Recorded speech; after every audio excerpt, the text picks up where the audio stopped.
Olá a todos. Essa é a aula introdutória sobre dinâmica, que é a área da física que estuda sistemas em movimento ou repouso e suas causas.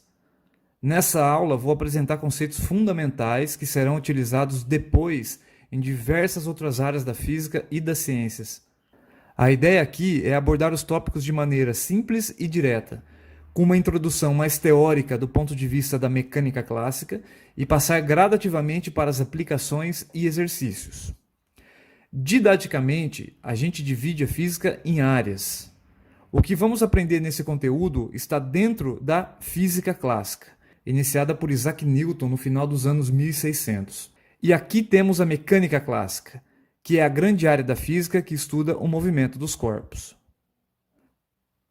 Até agora, com a ajuda da matemática, nós medimos o movimento utilizando equações e gráficos. Estávamos estudando a sub-área da mecânica chamada cinemática.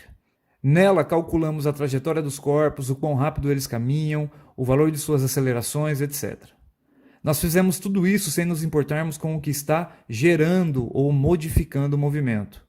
A partir de agora, vamos elaborar mais os sistemas e estudar a causa dos movimentos. A sub-área da mecânica que estuda a causa dos movimentos é a dinâmica. Essa é a lista de tópicos para a aula de hoje. Primeiro, temos que falar de Isaac Newton. Newton foi um físico e matemático inglês e é considerado por muitos o fundador da ciência como nós a conhecemos hoje. Newton devia supostamente assumir a fazenda da família, porém, mais interessado em livros do que em arados, ele conseguiu ir para a Universidade de Cambridge. Em 1666, a universidade foi fechada devido a uma pandemia de peste bubônica na Inglaterra, e Newton fez sua quarentena na fazenda da família. Foi nesse período de isolamento social, que durou 1 ano e meio, que Newton desenvolveu suas maiores descobertas, como o estudo das cores, a lei da gravitação universal e a invenção do cálculo. Anos depois, ele explicaria suas descobertas em livros que mudariam toda a sociedade até hoje. Todos os conceitos que serão trabalhados nas aulas, inclusive as 3 leis de Newton, foram apresentados na obra Princípios Matemáticos da Filosofia Natural, ou apenas Principia, publicada em 1687. Essa obra foi tão revolucionária e com um rigor matemático impecável que poucos conseguiram ler. Porém, logo surgiram versões popularizadas. O Principia apresenta um universo determinista, no qual os fenômenos naturais como a força da gravidade e o movimento dos planetas são descritos por leis matemáticas capazes de fazer previsões precisas. Isso parece óbvio hoje, mas antes de 1600, as explicações naturais eram dominadas por misticismo e espiritualidade. Nas décadas que se seguiram a Newton, suas ideias romperam a barreira da física e influenciaram áreas como a geologia, a biologia, psicologia, sociologia, economia, entre outras. Acho que ficou clara a importância desse conhecimento para a humanidade. Vamos agora definir o significado do conceito força para a física. A partir daqui você pode começar a anotar. Essa palavra possui diversos significados e em física ela é completamente diferente daquilo que você está acostumado a pensar. Ela é um conceito cheio de detalhes e bastante abstrato. Nós não vamos ver a força ou pegar a força. Nós vamos defini-la a partir do efeito que ela provoca nos corpos. Então, primeiro efeito.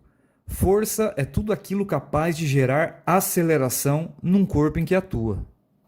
Já estudamos muitos casos de móveis acelerando. O que vamos dizer agora é que, se há aceleração, também há força. Simples, certo? Segundo efeito. Força é tudo aquilo capaz de alterar o estado de movimento de um corpo. Um exemplo. Se algo está em repouso e começa a se mover devido a um empurrão, dizemos que o empurrão é uma força aplicada no corpo porque o estado de movimento repouso passou para o estado de movimento qualquer. Houve alteração do movimento, ou seja, houve aceleração. Em geral, qualquer puxão ou empurrão são considerados forças. Simples, né? Outro exemplo que eu te dou é o seguinte: algo está caminhando em linha reta. Esse é seu estado de movimento.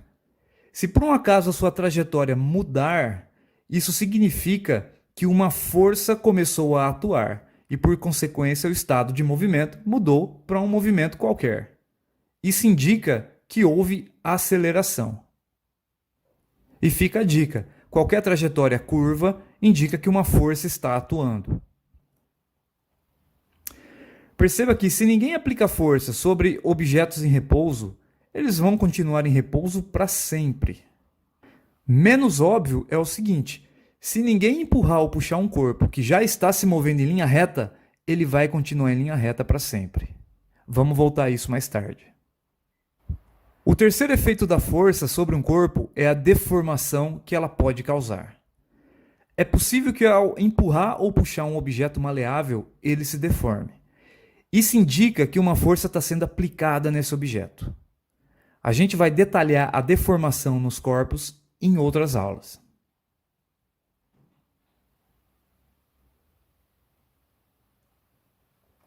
Bom, a partir dessas três influências que a força exerce sobre os corpos, temos uma noção melhor do que é essa grandeza. Vamos agora aprofundar melhor o conceito. Do ponto de vista da mecânica newtoniana, força é sempre fruto da interação entre dois corpos. Para que uma força seja aplicada no corpo A, é necessário existir o corpo B. Foi o corpo B quem aplicou a força no corpo A. Beleza? Também é errado dizer que um corpo possui força. Força não é uma grandeza armazenável. O correto é dizer que uma força é aplicada. Outra informação importante sobre força é a unidade dela. No sistema internacional, a unidade da força é o Newton. Vamos usar o símbolo N maiúsculo para representar essa unidade. Então, um empurrão de 5 newtons é menor do que um empurrão de 15 newtons. Por hora, para a gente estabelecer uma referência, saiba que 1 newton de força aplicada em uma massa de 1 kg causa uma aceleração de 1 metro por segundo ao quadrado. Existem outros sistemas de unidades, mas vamos deixar isso para outras aulas. Força é uma grandeza vetorial, ou seja, ela possui uma informação direcional. É fácil de perceber isso porque, dependendo da direção e do sentido como empurramos o corpo, o seu movimento será diferente. Nas mais variadas situações, vamos representar o vetor força por uma seta. O seu comprimento indica a sua intensidade, o seu módulo. A direção e o sentido são indicados pela seta e para onde ela aponta. Duas ou mais forças podem estar aplicadas no mesmo objeto.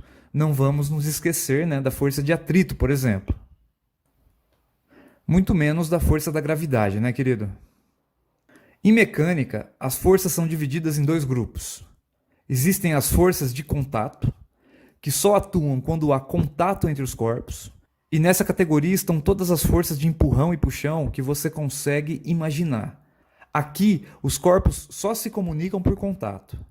E o segundo grupo é no mínimo bizarro, forças de campo. Essas são forças que atuam à distância, sem que haja contato entre os corpos. Dois corpos sentem a presença um do outro, mesmo sem que haja matéria entre eles. E isso acontece mesmo que estejam milhões de quilômetros afastados. É nessa categoria que está a força da gravidade.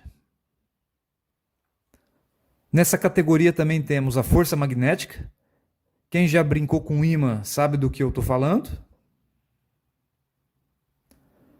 Forças forte e fraca, que são forças que atuam no nível atômico, mantendo o núcleo coeso, e são estudadas em aceleradores de partículas. E, é claro, a força elétrica.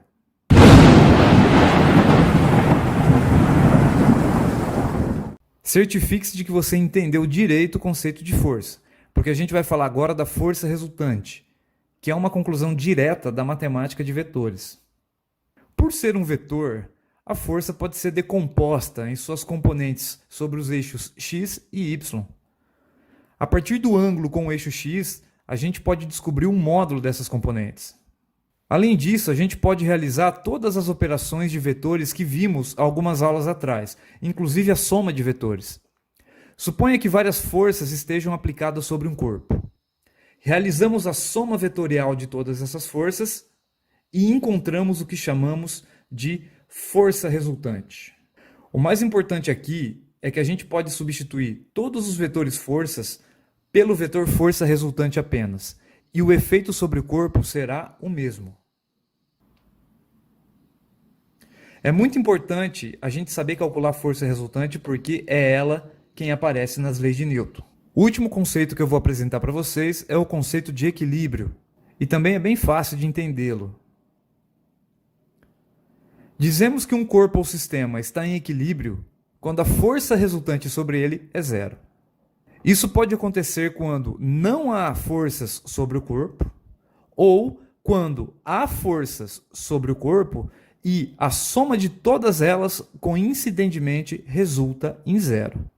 Ok? Agora a pergunta que eu te faço é: quando um corpo está em equilíbrio, qual é o estado de movimento dele? Como devemos imaginar o movimento desse corpo? Eu sei que a maioria das pessoas vai responder que esse corpo está em repouso. E essa resposta está correta. Mas essa resposta está incompleta. Existe uma outra opção. Se um corpo já está em movimento e as forças sobre ele se cancelam, não existe motivo algum para esse corpo pisar no freio ou no acelerador. Ele vai permanecer em linha reta com a mesma velocidade para sempre. Essa resposta não é óbvia. Portanto, além do repouso, o corpo pode estar em movimento. Mas não é qualquer movimento, é um movimento em linha reta com velocidade constante, também chamado de movimento retilíneo e uniforme, MRU. Nós damos nomes para essas duas situações: equilíbrio estático se o corpo está em repouso e equilíbrio dinâmico se o corpo está em MRU. Legal, né? Então, recapitulando o que foi visto na aula de hoje, força é uma grandeza física capaz de causar aceleração ou deformação nos corpos em que atua. Além disso, ela é fruto da interação entre dois ou mais corpos. Os corpos aplicam forças entre eles por contato ou à distância, como é o caso da força da gravidade. Por ser um vetor, a gente pode decompor a força nos eixos coordenados ou realizar a soma vetorial de todas as forças aplicadas num corpo. E se a força resultante sobre um corpo for nula, este corpo pode estar em equilíbrio estático, que é quando ele está em repouso, ou equilíbrio dinâmico, que é quando ele se encontra em movimento reto com velocidade constante. Até a próxima aula, pessoal!